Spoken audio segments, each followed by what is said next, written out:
I became Muslim at 19 and I started this around 21. I sat down and I said, I'm going to study every day after Al-Fajr. I was able to break down the Qur'an in its original language. Do you understand the feel? Like, do you understand what that feels like? To see these letters and they just be jigsaw puzzles. And then finally, the moment I broke down an ayah and understood it in its language, I'm telling you, I felt like I was out of this world. You still may be listening to me right now and still feel like, yeah, but what if I fail? Or maybe I tried before, it didn't work out, or I tried, it was so hard, etc. The reality is you probably will never learn it. Assalamu alaikum. I'm just sitting here on Al Quwain beach in the Emirates, and I thought I'd just talk to you about an issue that a lot of us face when it comes to learning Arabic. Not only Arabic, but progressing in life in general, right? And that's procrastination. A lot of us, when it comes to wanting to learn the Arabic language, we procrastinate and we say, it'll be nice one day when I get free, when I get more time, I'm a bit busy, I have children, when I get a summer holiday, and we try and look for these perfect situations. And I always say to people, you will never have a perfect situation. Your situation will never be perfect.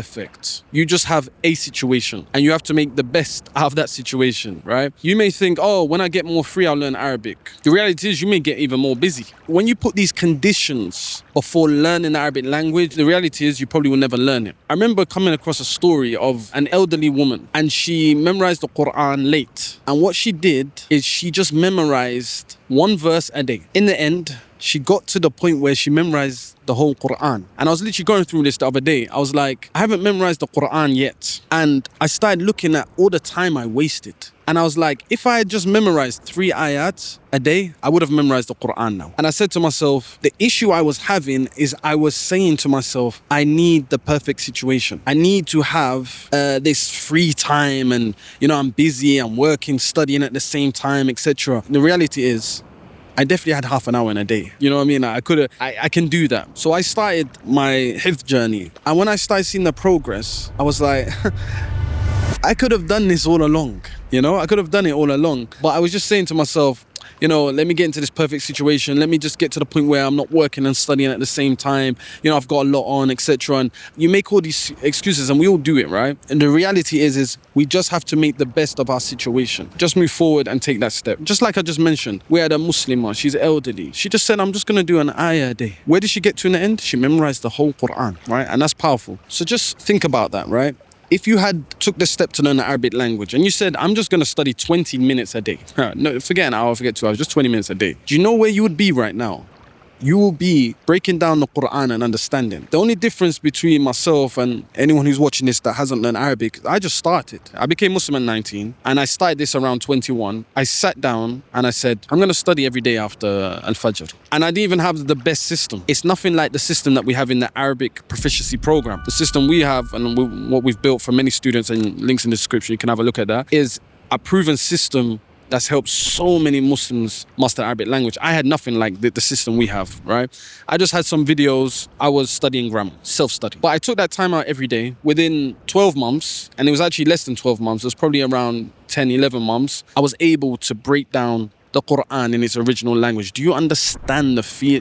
Like, do you understand what that feels like? To see these letters and they just be jigsaw puzzles. And then finally, the moment I broke down an ayah and understood it in its language, I'm telling you, I felt like I was out of this world. The feeling, nothing in this world can amount to it. There's no feeling, the tranquility you feel when you finally understand Allah's speech and what Allah is saying to you.